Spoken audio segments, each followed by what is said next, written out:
No longer sleep with both eyes closed as bandits have overrun the state, making it their safe haven. Now, in recent years, the once peaceful Zamfara has been turned to a killing field by daredevil bandits and cattle rustlers.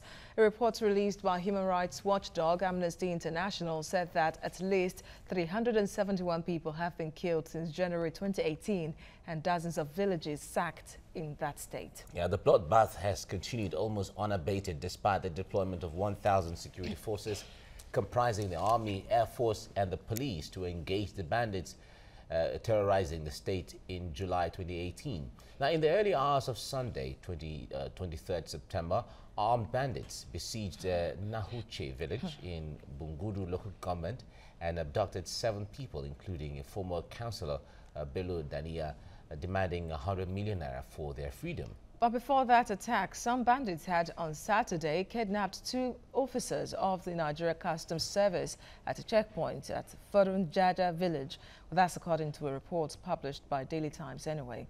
Now, when will these attacks end? Will they ever end? When will the actions of the security operatives yield results? Are they being overstretched? Many questions begging for answers. All right. We have joining us in the studio former Deputy Director, SSS, and security consultant, Dennis Amakri is here with us in the studio.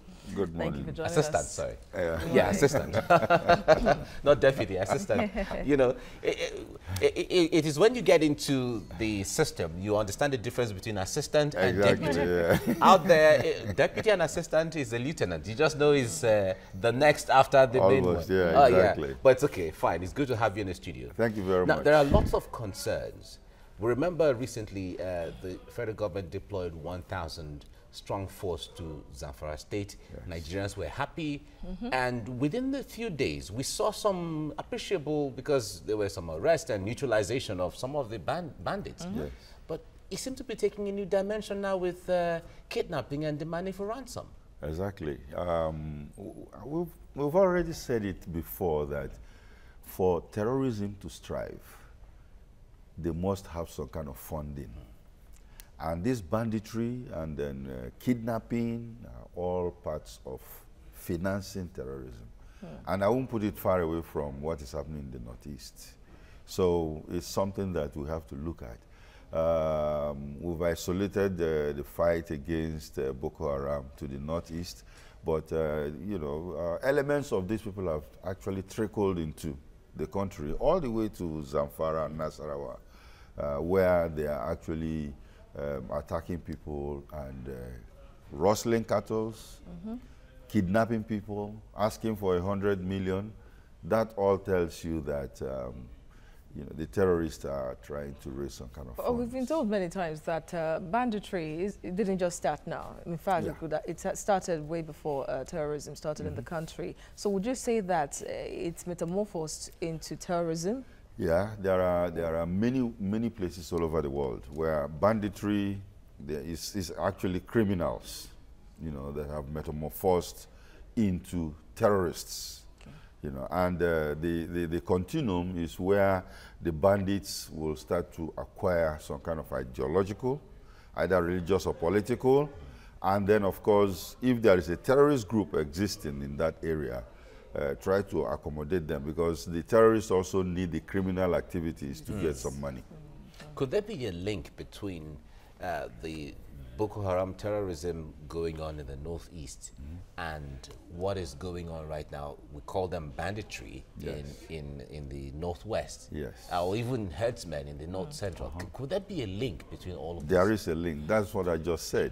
There is a link between them, because we see the ones inside the country, you know, operating in the ungoverned spaces where you don't have law enforcement to either check them, and then they go strike, collect their money. Where do you think they are taking all these monies to? So the link is right there, where these monies are one way or the other transmitted back to the terrorist group, where they use it for maintaining themselves and their cause. Okay, now, someone said online that these communities are living in fear, of course, because they are somehow used to it. They've experienced this for many years. Yes. And they've come to learn that government might not effectively solve the problem for them. So somehow their loyalty even lies with the bandits than the government, because they know that at the end of the day is the bandits that would always control their area. Like I said, it's the control of ungoverned space, you know, where the locals there, it's better for them to, you know, support the bandits so that they could save their lives. Or pledge some form of allegiance. Exactly. So they have to do that.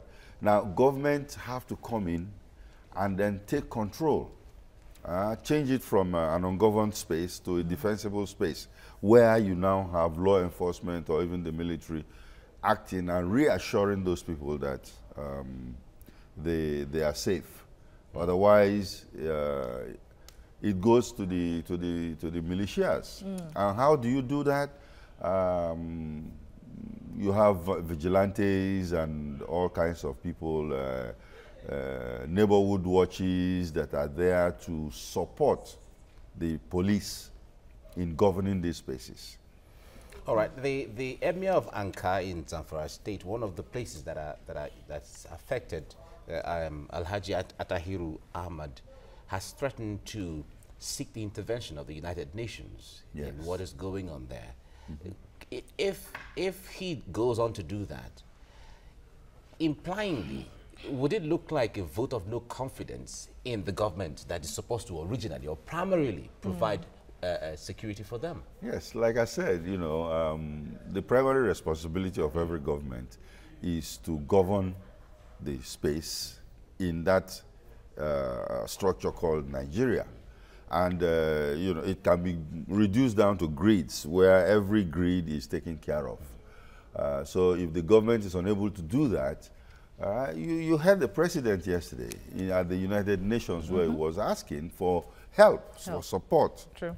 For people to come and help in terrorism, fighting terrorism for Nigeria, and then, of course, repatriation of stolen money. Funds. So the emir is not out of line when he goes out, because if somebody is beating you and you felt that you don't have any help, you go seek a higher one. Yeah, seek a higher. Go to your father or grandfather and say he should help you. You know, so that's what it is. Okay, yeah. Some are saying that these bandits might not necessarily be Nigerians. You know, judging from the kind of killings the Nigerians are experiencing in the north central part of the country, and to a large extent now has been established that those that have been tagged as Fulanis are not even the ones that reside in Nigeria, that not Nigerian Fulanese. Yes. So putting that in mind, it means that the porous borders that Nigeria has is constituting a lot of problem for it, which the government somehow have not even done anything tangible. You've answered the question. You've answered the question. Our borders are so porous, and we are not really doing much about it. We are not able to govern those spaces. Now, for those bandits, for a porous border, you see them coming in their droves, you know, coming in different areas through the western border, northern border, eastern border. So these bandits are all over the place running around, and I won't be so surprised. The president has said it himself. I keep on referring to him because he has more information than anybody else. Exactly. True. You know, and they said that most of this terrorism is being encouraged by Iraq and Syria, who have been either financing or training the terrorists in attacking the country. So for them, bandits, you know, are naturally they are itinerant, they move around and looking for loopholes where they could make money or do whatever atrocities they want to carry out. But when it comes to the issue, we often make reference to the porous borders of Nigeria. Nigeria is not the only country with porous borders. In fact, there is no country in the world that has fenced itself round. We are not the biggest. What is different about Nigeria's case, where it seemed like because our borders are porous, so it has given rise to all sorts of things? Yes, we are not, there's no political will to, you know, monitor our borders. There's no political will. You remember when Donald Trump became president of the United States? He wanted to build a wall in the southern part of Exactly. yeah, to cut off Mexico.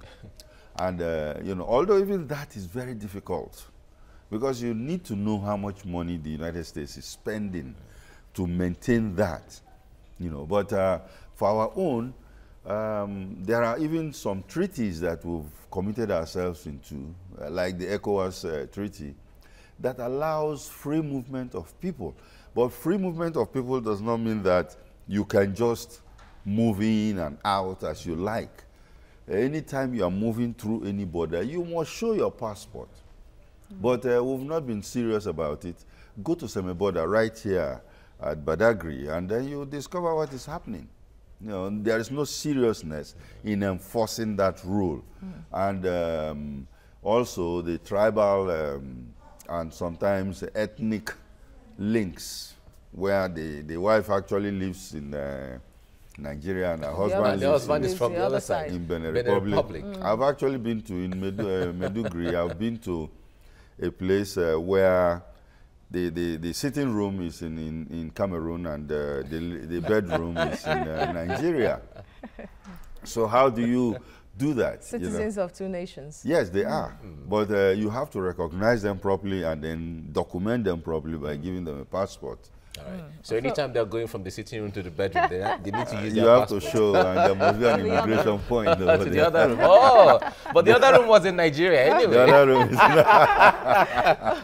Okay, that aside, yeah, some are saying that the governor is not even doing enough at all because he rarely stays in the state. You know, he's the chairman of NGF, Nigeria Governors Forum, so most of the time he's in Abuja. And some are saying that because of that, he doesn't even have hands-on information on what is happening and what to do thoroughly, though it doesn't have control anyway over security agencies. It's really a sad story. I used to work in the northern states, and you will discover that most of the governors, not all of them, but most of them are in Abuja or in Lagos or in Dubai. You know, so you find out that they don't. And when we talk about this, we are always talking about the army, we're talking about the police, but nobody is talking about the governor. Nobody is talking of the local government chairman that is there. So I think it's time we start looking at these people. Like I said earlier, some time ago, when these Chibok girls were kidnapped, nobody was talking about the local government chairman or the governor. Everybody was the president, the president, the president. So you find out that these government officials are just there. Or they are not even there because they are absent from their area of governance. Yes. So it's a problem and it's something they want to look at. All right, you mentioned earlier about some countries that likely sponsor or even allow their spaces to be used as training fields for some of these terrorists. Yes. If that is the case, for instance, as some countries like Turkey and the others have been accused, even Sudan have been accused one way or the other, whether it is true, that's something else. Yeah. But if that is true, what do these countries stand to benefit from sponsoring terrorists or from supporting terrorism generally?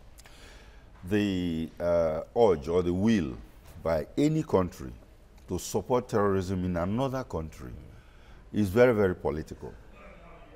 And sometimes it could be religious, whereby you want to move your religious ideas into that country. I give you an example. Libya, you know, when Gaddafi was there, Gaddafi actually wanted to support or finance some people to overthrow the government in Nigeria because he felt that if they do that, he has a remote control leadership over the people that are in Nigeria. You know, how do you get interested in what is happening in another country? And that is because you want to expand your influence. And I think it's basically that, where most of this country, and you will see that what are the other reasons? That could be economy. You know, if they control Nigeria, and Nigeria is an oil-producing country, then you do the arithmetic there. So that's what it is. But on the side of Nigeria, I certainly am very confident from everything we have known that Nigeria has the capacity to understand the vibes and the signals of where these things are coming from and the direction they're going.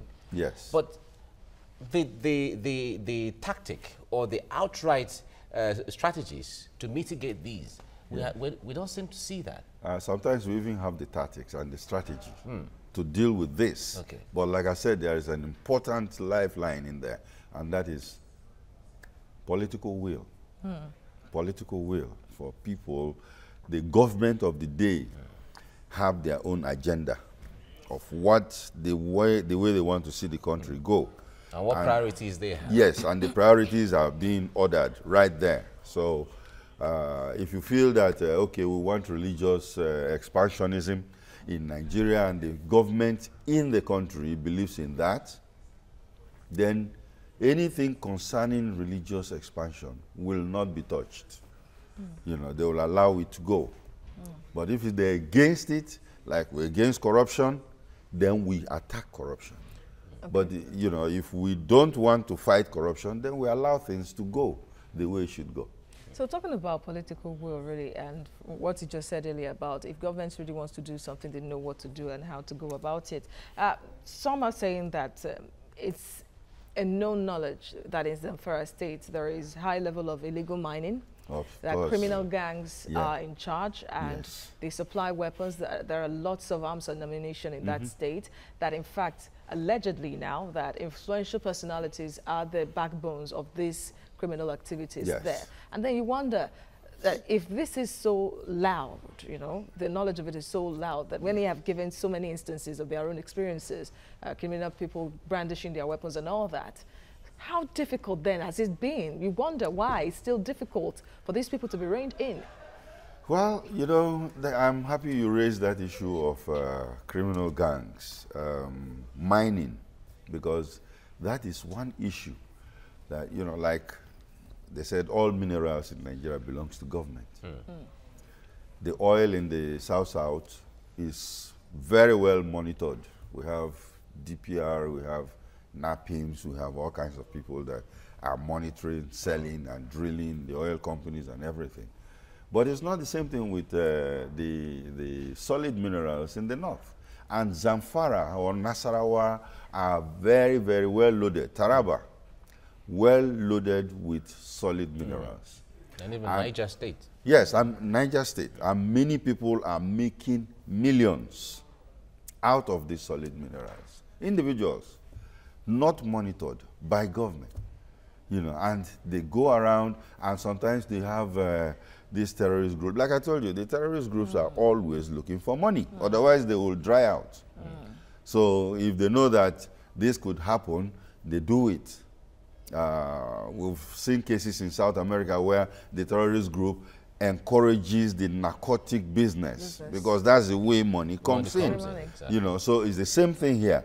If solid minerals is bringing a lot of money, government is not there. That's what I'm talking about on government spaces.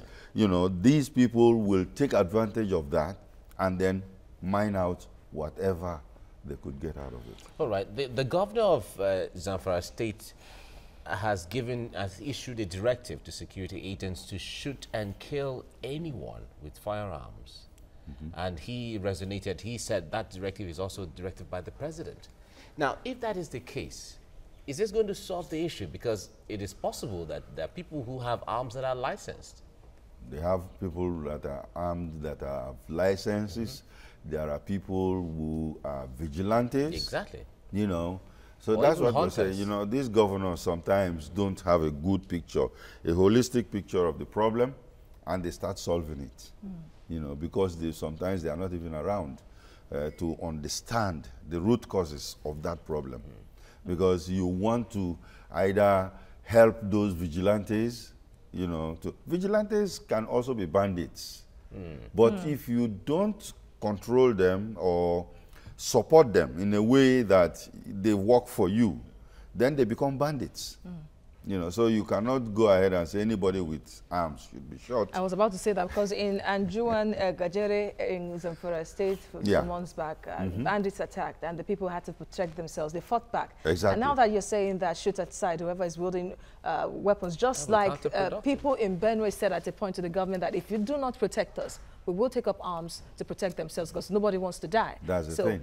If you don't do the needful, what do you expect the people to do? Nothing. Should they be sitting ducks? Yeah, they will have to find a way for themselves. You know, right now you have states that are coming up with neighborhood watches. There are some states that are having vigilante groups because these are all reactions to protect themselves, you know, which that's why we're now talking in extension by state policing, and because you see that the federal police is thinly spread, you know, to take care of these people. How many are they anyway?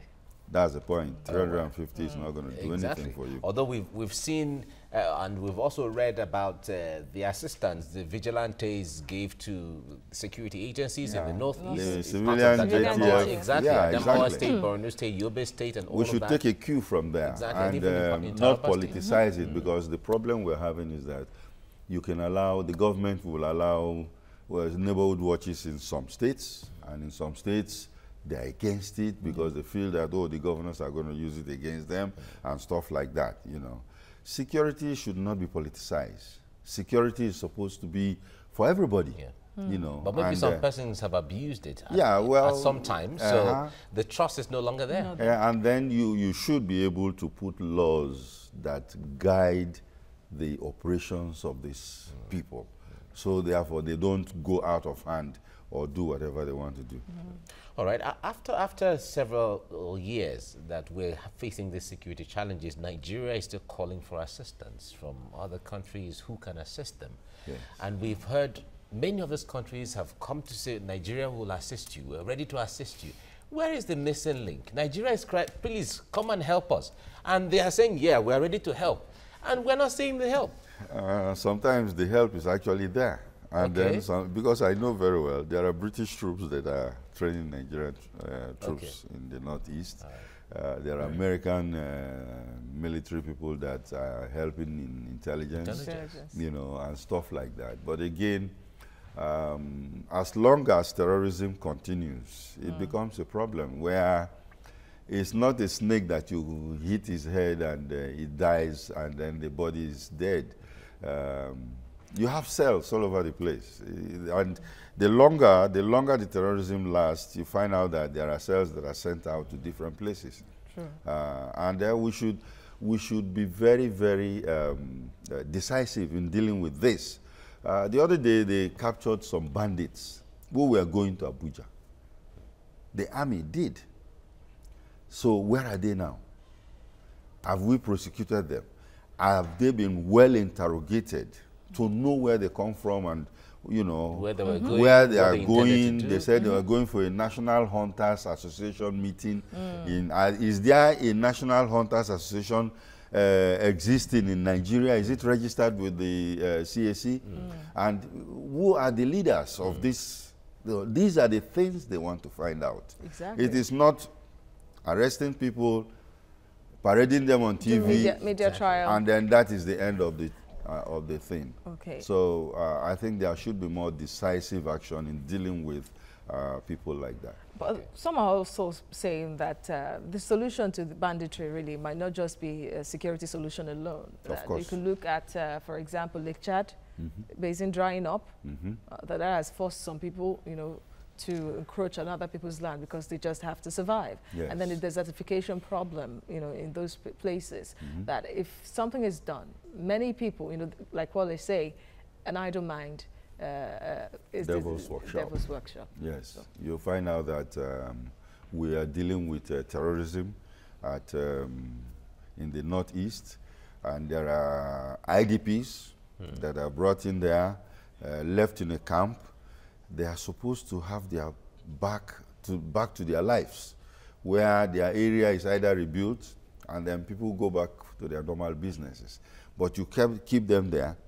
And then, of course, sometimes the money that is sent there is corruptly siphoned to somewhere. And then you discover that these same ID people will be wanting to go back to the terrorists because they feel that they have more freedom and more, you know, space to move around than being confined into an IDP camp. So we have these problems, and if they are not well, you know, addressed, then we have a big problem.